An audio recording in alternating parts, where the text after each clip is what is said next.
नमस्कार स्टूडेंट्स, मैं Gayatri Gehlot online classes में आपका हार्दिक स्वागत करती हूँ। BA BEd second year paper 5th schooling socialization and identity unit 2 जिसका सेकंड सब पॉइंट स्व प्रत्यय यानी सेल्फ कॉन्सेप्ट। आकांक्षाओं के बाद हम पढ़ेंगे आज सेल्फ कॉन्सेप्ट के बारे में और हम पढ़ेंगे सेल्फ कॉन्सेप्ट की उत्पत्ति तथा उसके विकास को प्रभावित करने वाले कारक के बारे में। The factors of affecting organ and development of the self concept यानी स्व प्रत्यय को प्रभावित करने वाले कारक तथा उसका अर्थ, इसके बारे में आज हम पढ़ेंगे, जो यूनिट 2 का सेकंड सब पॉइंट है सेल्फ कॉन्सेप्ट। तो बच्चों, सेल्फ कॉन्सेप्ट यानी स्व प्रत्यय क्या होता है, सबसे पहले हमें इसको जानना बहुत जरूरी। मनुष्य एक सामाजिक प्राणी है क्योंकि वह समाज में रहकर ही समाज के संपूर्ण मानकों को जानता है, उन मानकों को अपने जीवन में अपनाता है, उनके अनुरूप ही वह अपने आप को स्वयं में ढालता है। समाज में रहकर ही व्यक्ति के सभी कार्य, जैसे विद्यालय, परिवार से निकलकर बच्चा जब समाज में जाता है तो समाज में व्यक्तियों से इंटरेक्शन करता है, अलग अलग व्यक्तियों के साथ उनकी अंतःक्रिया होती है। वह विद्यालय जाता है, विद्यालय में अपने संबंध बनाता है, विद्यालय में अपने समूह के साथ में वह अंतःक्रिया करता है। यानी समाज में रहकर वह व्यक्ति विद्यालय, विवाह, उसका जीवन मरण, यानी सारा जो जीवन मरण विद्यालय से लगाकर, व्यक्ति के जन्म से लगाकर परिवार से लेकर समाज तक, यानी सामाजिक जो कार्य है वह जीवन से विवाह से लगाकर, जन्म से लगाकर विवाह तथा जीवन मरण तक का कार्य सभी समाज में रहकर ही वह पूरा करता है। अतः समाज में रहकर जो व्यक्ति कार्य कर रहा है वही उसका सामाजिक व्यवहार यानी सोशल बिहेवियर कहलाता है। समाज में रहकर भी व्यक्ति का स्वयं के जीवन में जो स्थान होता है वह सबसे महत्वपूर्ण होता है, क्योंकि सामाजिक आवश्यकता एवं लक्ष्य का संगठन इसी स्व के माध्यम से होता है, यानी सेल्फ, अपने खुद के माध्यम से उसका जन्म होता है। वो क्या कहते हैं उसको, उसके लक्ष्य का जो संगठन है वह स्व के माध्यम से होता है। प्रत्येक व्यक्ति है जो बाहरी जगत की वस्तु होती है उसके अनुसार ही प्रतिक्रिया नहीं करता, वरन वह कुछ प्रतिक्रियाएं अपने शरीर के विचारों तथा मन के भावों के अकॉर्डिंग भी करता है। इन्हीं अनुक्रियाओं के अनुसार उसके जो आत्मसंज्ञान है उसका विकास होता है या आत्मसंज्ञान उसका विकसित होता है। अतः अब हम आते हैं आत्म तथा स्व का अर्थ, यानी the meaning of self concept. स्वयं अथवा स्व का तात्पर्य व्यक्ति का अपने स्वयं के व्यक्तित्व से होता है। प्रत्येक व्यक्ति की स्वयं के प्रति कुछ धारणाएं होती है, प्रत्येक व्यक्ति की स्वयं के प्रति कुछ धारणाएं होती है, जैसे कि मैं लंबा हूँ, मैं सुंदर हूँ, मैं जो है बुद्धिमान हूँ। यह सभी बातें व्यक्ति के स्वयं की अभिव्यक्ति को बनाती है। उसकी खुद की बुद्धिमानिता, उसका कद, उसकी पहचान, यह सब व्यक्ति स्व के माध्यम से यानी अपने मैं स्वयं के माध्यम से करना चाहता है या समाज में करवाना चाहता है। ये जो व्यक्ति सभी के प्रति अपनी जो स्वयं की अभिव्यक्ति जताता है या स्वयं के बारे में अपनी अभिव्यक्ति को दूसरों के प्रति बताता है या उसको जानने की कोशिश करवाता है, वही होता है स्व या स्वयं यानी मैं। क्रैचफील्ड ने 1948 में स्व तथा स्वयं या आत्म की शब्द को परिभाषित करते हुए कहा कि व्यक्ति जिस रूप में अपने आप को देखता है वही उसका स्व है या वही स्वयं है, वही उसका आत्म है। Self is the way in which the individual sees himself, यानी जिस प्रकार व्यक्ति जिस रूप में अपने आप को देखता है वही उसका आत्मा है। किम्बाल यंग जो प्रसिद्ध मनोवैज्ञानिक है, उन्होंने 1960 में स्व या आत्म को परिभाषित करते हुए कहा कि आत्म व्यक्ति के रूप में वह है जो जैसा व्यक्ति को लोग देखते हैं या जैसे व्यक्ति के प्रति वह अंतःक्रिया करता है या उस अंतःक्रिया को वो अपने में देखता है या उसको जानने का प्रयास करता है, वही उसका आत्मा है। जैसे कि किम्बल यंग की परिभाषा से यह सामने स्पष्ट होता है कि व्यक्ति अपने आप को वैसा ही देखता है जैसा अन्य व्यक्ति उसको देखते हैं तथा समझते हैं, यानी अहम तथा आत्म में अंतर बताया। Difference between ego and self. अब ईगो और सेल्फ में क्या अंतर है, यह प्रसिद्ध मनोवैज्ञानिक सेरिफ तथा कैंट्रिल ने कहा कि आत्म और अहम में कोई अंतर नहीं है। आइजेनिक ने कहा कि उन विवादों और तर्कों को जो दर्शन शास्त्रीय एवं चेतन मनोविज्ञान में महत्वपूर्ण थे, उनको ध्यान में रखते हुए अहम शब्द के स्थान पर आत्म यानी सेल्फ शब्द का प्रयोग किया। सेमड ने 1950 में आत्म के 4 अर्थ बताए। नंबर 1 कि व्यक्ति स्वयं का जो प्रत्यक्षीकरण है वह किस प्रकार करता है, और दूसरा व्यक्ति स्वयं का मूल्यांकन किस प्रकार करता है, तीसरा वह अपने संबंध में चिंतन किस प्रकार करता है, और लास्ट में वह विभिन्न क्रियाओं के द्वारा अपने स्वयं की रक्षा किस प्रकार करता है। इस प्रकार सेल्फ, आत्म या स्व, इसके सेमन ने 4 पहलू बताए जो मैंने अभी आपको बताया। अब मैं आगे आपको बताऊंगी स्व या आत्म या सेल्फ, इसकी उत्पत्ति और इसके विकास को प्रभावित करने वाले कारक कौन कौन से कारण हैं। सबसे पहला जो है वह है तादात्म्यीकरण। तादात्म्यीकरण का अर्थ स्पष्ट करते हुए किम्बाल तथा यंग ने कहा कि तादात्म्यीकरण की प्रक्रिया वह है जिसमें एक व्यक्ति दूसरों के विचारों तथा कार्यों को अपने विचार तथा कार्य के अनुसार मान लेता है।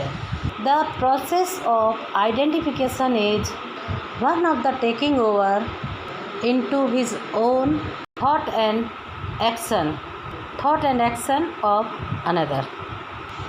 आत्म की उत्पत्ति तथा विकास में तादात्म्यीकरण का एक महत्वपूर्ण हाथ है या तादात्म्यीकरण एक सहायक कारक है। बच्चों, आपको पता होगा कि बच्चे की प्रत्येक आवश्यकता की पूर्ति उसकी माँ करती है। वह अपने प्रत्येक आवश्यकता की पूर्ति अपने परिवार में अपने माँ से ज़्यादा माँ और माता पिता के द्वारा करवाता है या करते हैं। तो स्वाभाविक ही है कि सबसे पहले परिवार में बच्चा तादात्म्यीकरण अपने माँ के द्वारा सीखता है। वह अपनी माँ के अनुसार ही क्रियाएं नहीं करता, बल्कि अपनी आयु बढ़ने के साथ वह अपनी माँ के साथ साथ परिवार के अन्य सदस्यों के साथ भी तादात्म्यीकरण करता है। अन्य सदस्यों के साथ में अंतःक्रिया करता है। जैसे जैसे बालक बड़ा होता है उसका तादात्म्यीकरण या उसकी अंतःक्रिया अन्य व्यक्तियों के साथ बढ़ जाती है। आयु बढ़ने के साथ वह विभिन्न व्यक्तियों के साथ नए संपर्क में आता है। जैसे जैसे उसके नए व्यक्तियों के साथ संपर्क बढ़ते हैं, उनके साथ वह तादात्म्यीकरण करना सीखता है। उनके साथ अपने उसको अंतःक्रिया करता है, जिससे उस तादात्म्यीकरण के द्वारा उस संपर्क के द्वारा उसका आत्म भी बढ़ जाता है। क्योंकि तादात्म्यीकरण के आधार पर ही व्यक्ति में नई रुचियाँ, अभिवृत्तियाँ और नए व्यवहार उत्पन्न होते हैं, जो व्यक्ति के सभी के साथ उसके विकसित सभी व्यक्तियों के साथ में वह विकसित करता है। दूसरा जो मेन कारण है स्व यानी आत्म को प्रभावित करने वाला, वह है अंतःप्रतिमाकरण। जब एक व्यक्ति किसी अन्य व्यक्ति या पदार्थ को आंशिक तथा पूर्ण रूप से उसको अपना अंग समझने लगता है तो इस प्रक्रिया को अंतःप्रतिमाकरण कहते हैं। तादात्म्यकरण और अंतःप्रतिमाकरण में बस केवल इतना सा ही अंतर है कि एक व्यक्ति दूसरे व्यक्ति को अपना अंग समझने लगता है। अंतःप्रतिमाकरण की प्रक्रिया किसी व्यक्ति में अति रंजित रूप से कार्य करती है, तब व्यक्ति का आत्मा असामान्य रूप से विकसित होता है। इस अवस्था में व्यक्ति के लिए वास्तविकता की परख करना बहुत ही कठिन हो जाता है। तीसरा है आत्म तथा स्व को विकसित करने वाला कारक भाषा यानी लैंग्वेज। आत्म के विकास में भाषा का महत्वपूर्ण स्थान है, क्योंकि विचारों के आदान प्रदान का माध्यम ही भाषा है। भाषा के माध्यम से ही एक दूसरे व्यक्ति को समझा जाता है या परखा जाता है। यह भाषा परिवार के माध्यम से बच्चा प्रारंभ करता है। सर्वप्रथम बालक अपने परिवार के सदस्यों से भाषा का अर्जन करता है। जिन शब्दों के बोलने पर बालक को डांट पड़ती है तो वो बालक उस भाषा का त्याग कर देता है। जैसे अच्छी तथा सुसंस्कृत भाषा व्यक्ति सीखता है, बालक घर में सीखता है। अगर वो गलत भाषा का प्रयोग करता है तो माता पिता जब उस बच्चे को डांटते हैं या किसी गाली गलौच या किसी लूज वर्ड का प्रयोग करता है और माता पिता डांटते हैं तो बच्चा उसी वक्त उस भाषा का त्याग कर देता है। और जिन शब्दों से बोलने पर बालक की प्रशंसा होती है उस भाषा को वह उन शब्दों को अपने जीवन में अपना लेता है। भाषा के द्वारा ही वह अपनी आत्म अभिव्यक्ति करता है। जैसे मैं, मेरा आदि। जैसे मेरा रंग गोरा है, मैं ईमानदार हूँ, मैं कद में लंबा हूँ, मैं बड़ा होके ये करूँगा, मेरा एक परिवार होगा या मेरे पास एक कार होगी। ये चीज़ें सब परिवार में रहकर बच्चा भाषा के माध्यम से सीखता है। और भाषा के द्वारा ही बालक का बौद्धिक विकास भी होता है, बल्कि बालक के सर्वांगीण व्यक्तित्व का विकास भी भाषा के द्वारा परिवार में रहकर ही होता है। इसी के द्वारा व्यक्ति के जीवन के विभिन्न आनंदों, संतोष और मनोरंजन को प्राप्त करता है। नेक्स्ट जो आत्म को प्रभावित करने वाला कारक है वह है विशिष्ट कार्य ग्रहण यानी स्पेसिफिक रोल टेकिंग। प्रायः देखा जाता है कि अधिकतर देखा जाता है कि बालक अपने परिवार में बड़ों की अनुपस्थिति में वह अन्य व्यक्तियों का रोल का अभिनय करते हैं। कई बार बालक अपने माता पिता, अपने भाई बहन, दादा दादी या चाचा चाची या पुलिस या डॉक्टर, ड्राइवर, दुकानदार, अपने टीचर, फल वाला, टिकट चेकर या ऐसे पुलिस का कोई ऐसा विशिष्ट अभिनय कर उसके बाद उसका वो क्या कहते हैं विशिष्ट कार्य को अपने अभिनय तथा खेलों के द्वारा ड्रामा के रूप में पूरा करने का विश्वास करते हैं। जैसे टीचर्स डे आता है अपने विद्यालय या महाविद्यालय में, तब बालक क्या करते हैं अपने अपने सब्जेक्ट के टीचर है उनकी वो मिमिक्री करता है, यानी उनको अपने भाषा के माध्यम में उनको दर्शाना चाहता है। तो अक्सर बालक क्या करता है इन विशिष्ट कार्यों से ड्रामा की तरह करने का जो प्रयास करता है उसमें घंटों गुजार देता है। इस काल्पनिक संसार में उनको आनंद तो आता है, साथ ही साथ वे अन्य बालकों से अनेक जो नए नए कार्य करते हैं, सीखते हैं। यह सब विशिष्ट कार्य उसके आत्म विकास में सहायक होते हैं। कई बार बालक अपने माता पिता के बाहर जाने पर, लड़का होगा तो पिता का रोल निभाएगा, अपने बड़े छोटे भाई बहनों को पिता की तरह डांट लगाएगा, पिता की तरह अनुशासन में रहने के लिए कहेगा या पिता की तरह उसको कोई काम बताकर उसको डांटेगा, पीटेगा या कुछ भी काम करवाएगा। तो ऐसा कर उस ऐसी जो ड्रामेबाजी या जो भी वो करने का प्रयास करता है अपने जीवन में, वह उसके आत्म के विकास में सहायक होता है। किम्बा लियंग ने कहा कि बालक जिन कार्य को करने में उस मार्ग को अपनाता है वह आत्म प्रत्यय निर्माण में महत्वपूर्ण कारक होते हैं या महत्वपूर्ण भाग सिद्ध होते हैं। और लास्ट जो है वह स्व के विकास को प्रभावित करने वाला कारक है वह है सामान्य कार्य ग्रहण यानी जनरल रोल टेकिंग। सामान्य कार्य ग्रहण में बालक को समूह या टीम के अन्य सदस्यों की भांति कार्य करना पड़ता है या अन्य सदस्यों की भांति उसको व्यवहार करना पड़ता है। सामान्य कार्य ग्रहण अक्सर उसको किसी आवश्यकता, अर्जित प्रेरणा या चालकों की इच्छा से परिचालित होते हैं। इस प्रकार कार्य ग्रहण में वही मूलभूत तत्व होते हैं जो विशिष्ट क्रियाओं में होते हैं।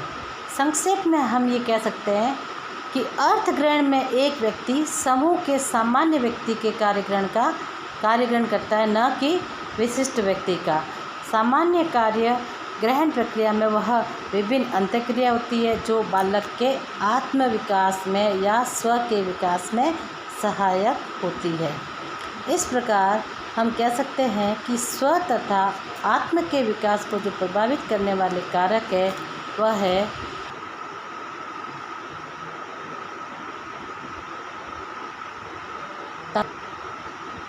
तादात्म्यकरण, अंतःप्रतिमाकरण, भाषा, विशिष्ट कार्य ग्रहण, सामान्य कार्य ग्रहण आदि।